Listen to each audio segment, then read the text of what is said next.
Your phone lights up. Another request. Before you've even read it completely, your body knows what's coming.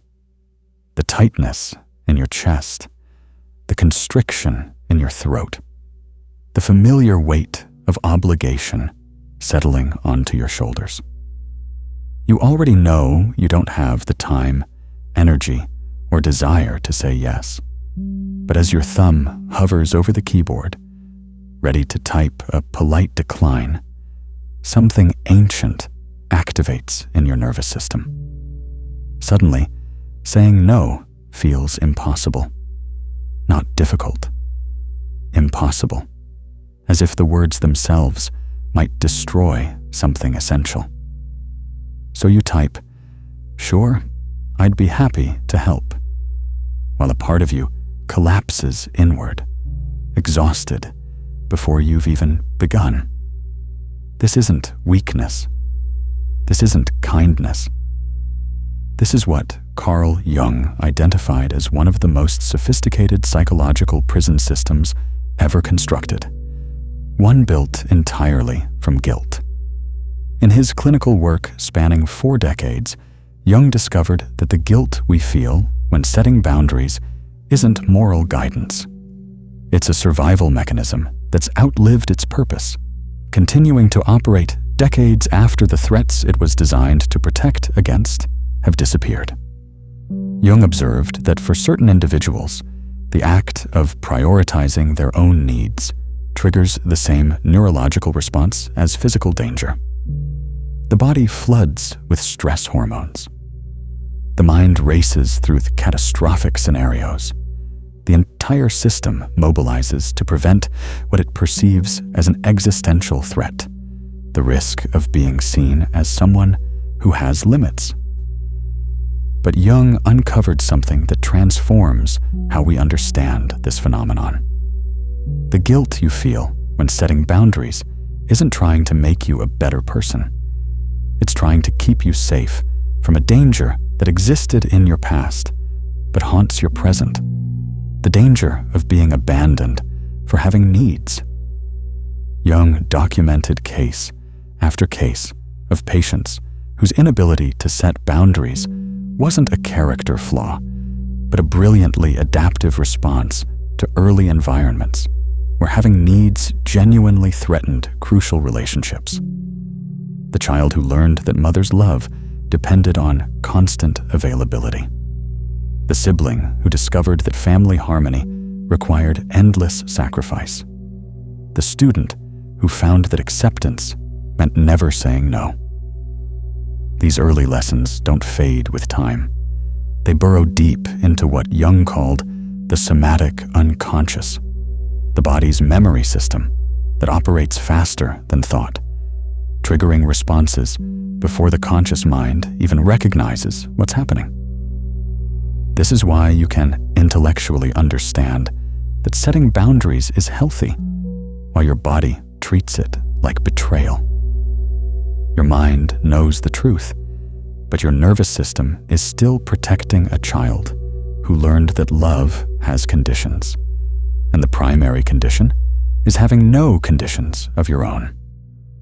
Jung's most illuminating case on boundary guilt involved a woman he wrote about extensively in his private notes, but never named publicly. For clarity, we'll call her Anna. Anna sought Jung's help in 1923, presenting what seemed like a simple problem: chronic exhaustion from overcommitment. But Jung recognized something deeper. Anna didn't just struggle to say no. She literally couldn't locate her own needs when others were present. Through careful analysis, Jung uncovered what he called psychological invisibility training. Anna's childhood home had been dominated by a chronically ill sibling whose medical needs consumed the family's resources: emotional, financial, and temporal. Anna learned, without anyone explicitly teaching her, that her needs were luxuries the family couldn't afford. When she expressed hunger while her sibling was having a medical crisis, she saw her mother's face contort with overwhelm. When she asked for help with homework during a bad spell, her father's exhaustion was palpable. No one told Anna to stop having needs. She simply observed that her needs caused pain to people she loved and depended upon for survival. So she developed what Jung called anticipatory self-erasure, the ability to detect and eliminate her own needs before they could burden others. By age 8, Anna had become what her family praised as the easy child, the one who never complains, our little helper. These weren't just descriptions. They were survival instructions that Anna's developing psyche absorbed as core programming. Jung observed that children who undergo this invisibility training don't just learn to hide their needs, they lose the ability to recognize them. The internal signals that indicate hunger, exhaustion, or emotional distress get systematically disconnected from conscious awareness. Anna came to Jung at age 35, successful in her career, but mysteriously unable to maintain romantic relationships. Partners consistently described her as perfect, but somehow absent, as if she were performing the role of girlfriend rather than actually being present. Jung realized that Anna's boundary guilt served a protective function far more complex than simple people-pleasing. It maintained her psychological invisibility, the survival strategy that had once protected her from being another burden in an already overwhelmed family system. When Anna attempted to express needs in adult relationships, her nervous system responded as if she were that child again, about to tip her fragile family system into crisis. The guilt wasn't just emotional. It was visceral, accompanied by nausea, dizziness, and the feeling that she was taking up too much space merely by existing. Jung documented that this invisibility training creates what he called relational paradoxes. Anna desperately wanted connection, but could only connect by disappearing. She longed to be seen, but had learned that being seen meant being a burden. She craved intimacy, but intimacy required revealing needs she'd spent decades learning to hide. But Jung's most disturbing discovery was that Anna's invisibility training hadn't just affected her relationship with others, it had fundamentally altered her relationship with herself. She couldn't set boundaries because she couldn't locate the self that would need protection. How do you defend territory you've been trained to believe doesn't exist? Jung noticed something that initially puzzled him about Anna's relationship history. Despite her inability to express needs, she consistently attracted partners who had no difficulty expressing theirs, often to an extreme degree. Her previous partner had expected her to reorganize her entire schedule around his preferences. The one before that had emotional crises that required hours of Anna's support weekly. Each relationship followed the same pattern. Anna paired with someone whose needs consumed all available space. Jung identified this as more than coincidence.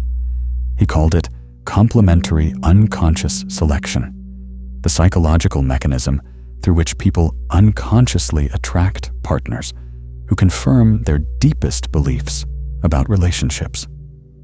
Anna's invisibility training had taught her that relationships consisted of one person with needs and one person who meets them. She couldn't imagine a relationship where both people's needs mattered equally because she'd never witnessed or experienced one. But Jung discovered something even more complex. Anna wasn't just randomly attracting demanding partners. She was unconsciously selecting people whose neediness felt familiar and, paradoxically, safe. In his notes, Jung wrote, "The patient seeks not what is healthy, but what is known. The familiar dysfunction feels safer than unfamiliar health." Anna's nervous system recognized demanding partners as normal because they recreated the dynamic she'd known since childhood. A partner who asked about her needs, who noticed her exhaustion, who encouraged her to set boundaries. This felt threatening because it challenged her core survival strategy. Jung documented several cases where patients with boundary guilt actively sabotaged relationships with respectful partners, finding them boring or something missing, without understanding that what was missing was the familiar dynamic of self-erasure. But Jung observed something crucial. Anna wasn't just attracted to demanding partners. She unconsciously trained them to be more demanding through her responses. When partners made requests, Anna's immediate compliance taught them that her needs were negotiable. When she never expressed preferences, they learned to make decisions unilaterally.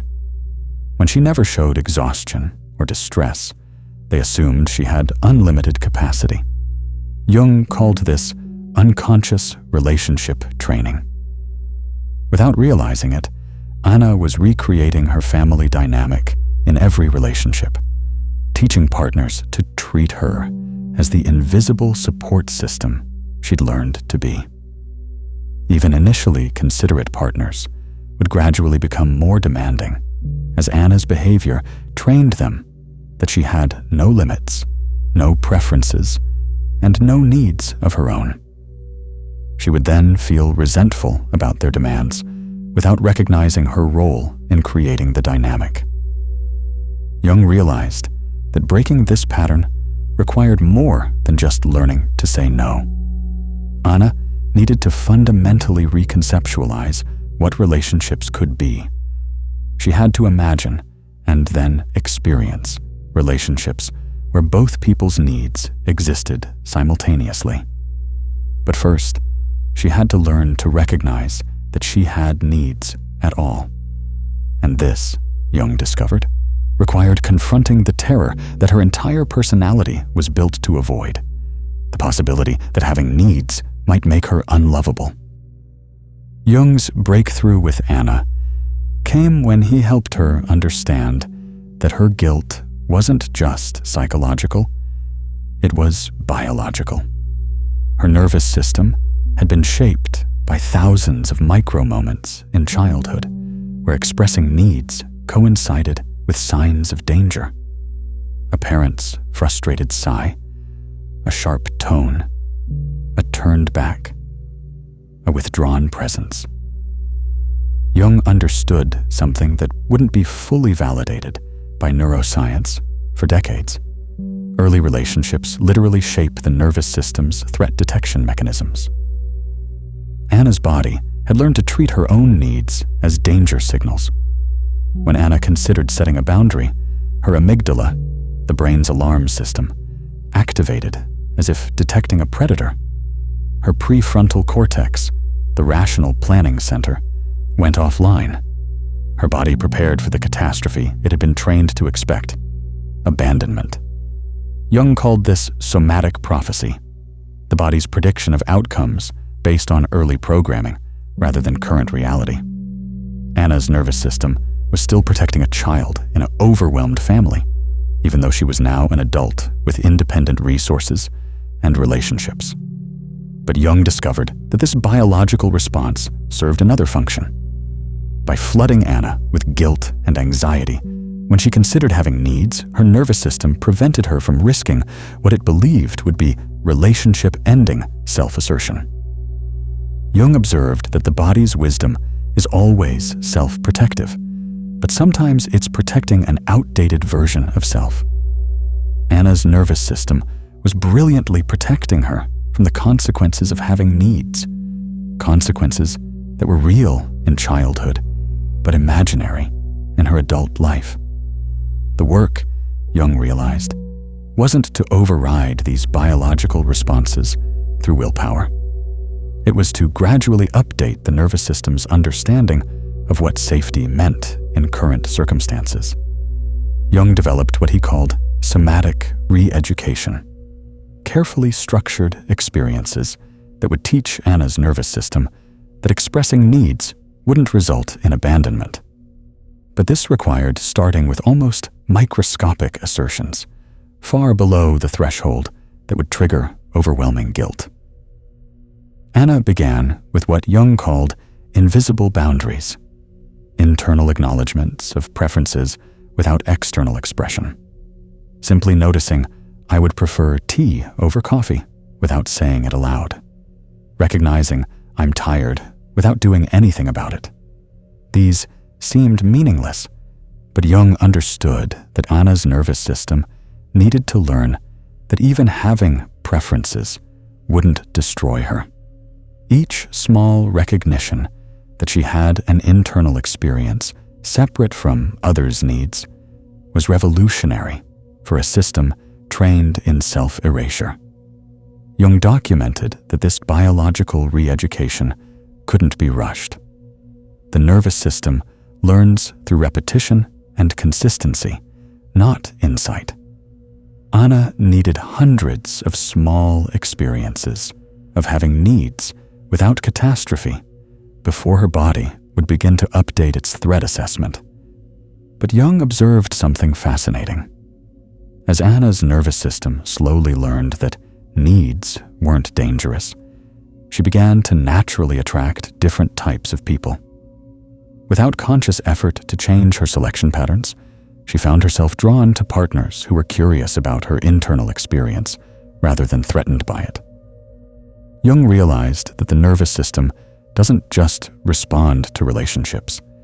It shapes which relationships feel possible. When your body treats your needs as danger, you'll unconsciously avoid people who invite you to have needs. When your nervous system learns that needs are safe, different types of connections become imaginable. Jung made a crucial distinction that transformed Anna's relationship with guilt. Not all guilt, he observed, serves the same function. He identified two completely different phenomena that feel identical in the body, but arise from opposite sources. Authentic guilt, Jung noted, emerges when we consider actions that would genuinely violate our values or harm others unnecessarily. This guilt serves as moral guidance, helping us navigate complex ethical terrain. Conditioned guilt, however, arises from survival programming and activates whenever we consider prioritizing legitimate needs. This guilt masquerades as moral guidance, but actually maintains outdated protective patterns. Jung developed a diagnostic method for distinguishing between them. When Anna felt guilty about setting a boundary, he taught her to examine the guilt's specific content. Authentic guilt focuses on impact. If I don't help, they'll have to find another solution. Conditioned guilt focuses on identity. If I don't help, I'm a selfish person who doesn't deserve love. Authentic guilt considers context. This specific situation requires careful consideration. Conditioned guilt speaks in absolutes. Good people always put others first, no matter what. Authentic guilt allows for complexity. I want to help, and I also need to consider my capacity. Conditioned guilt demands self-sacrifice. Their needs matter, mine don't. Through this examination, Anna discovered that 90% of her boundary guilt was conditioned, arising not from genuine ethical considerations, but from childhood programming that equated having needs with being unworthy of love. Jung observed that conditioned guilt often carries what he called catastrophic mythology, wildly disproportionate consequences that don't match reality. Anna's guilt told her that saying no to a dinner invitation would end a friendship, that taking a sick day would destroy her reputation, that expressing preference would reveal her as impossibly selfish. When Anna began testing these mythologies against reality, she discovered that reasonable people responded to reasonable boundaries with understanding, not abandonment. The catastrophes her guilt predicted never materialized. But Jung noticed that recognizing conditioned guilt intellectually didn't immediately dissolve its power. The body's alarm system continued to activate even when the mind understood the guilt was based on outdated information. This led Jung to develop what he called dual-track processing, simultaneously acknowledging the body's protective response while making choices based on current reality rather than historical programming. Anna learned to say, internally, "I feel the guilt my body learned to protect me with. I thank it for trying to keep me safe, and I'm choosing to act based on what's true now rather than what was true then." This approach honored the protective intelligence of her nervous system while not being controlled by it. Jung found that fighting conditioned guilt directly often strengthened it, while acknowledging and then choosing around it gradually reduced its intensity. Jung's most innovative technique for working with boundary guilt involved what he called internal negotiation, literally conversing with the part of psyche that generated guilt responses. He guided Anna to identify the internal voice that activated when she considered setting boundaries.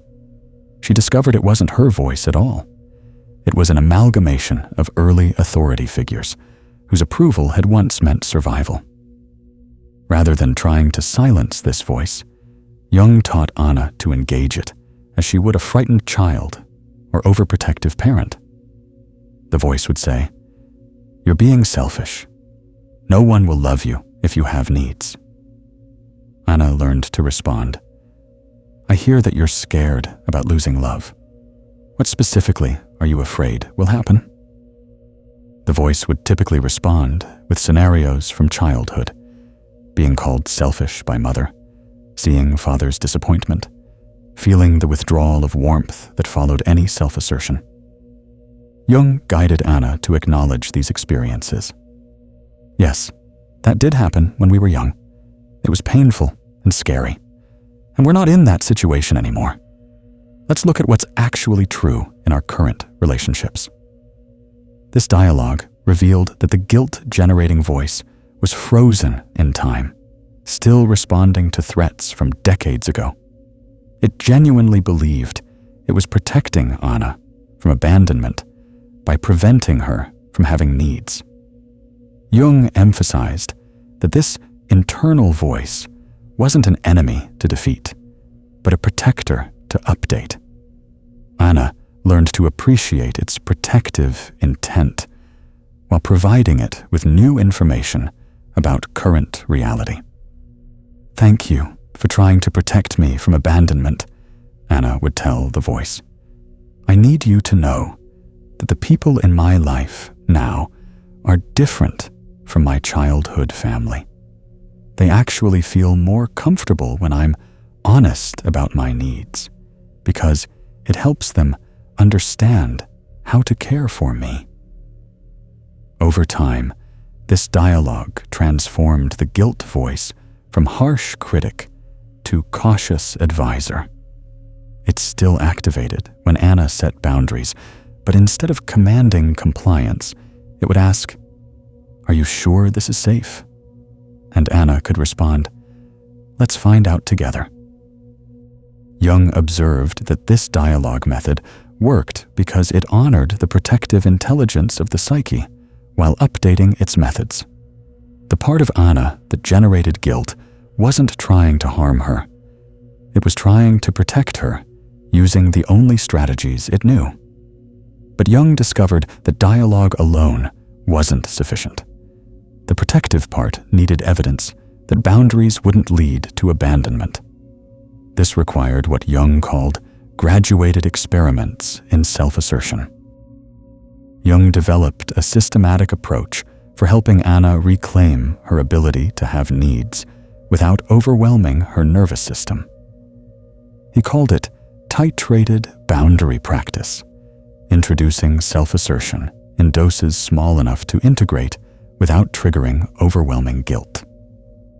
Anna began with what Jung called micro-boundaries, assertions so small they barely registered as boundaries at all. Saying, "I'll think about it," instead of immediately agreeing. Taking 5 minutes before responding to non-urgent requests, choosing her own meal when dining with others instead of saying, "Whatever you want is fine."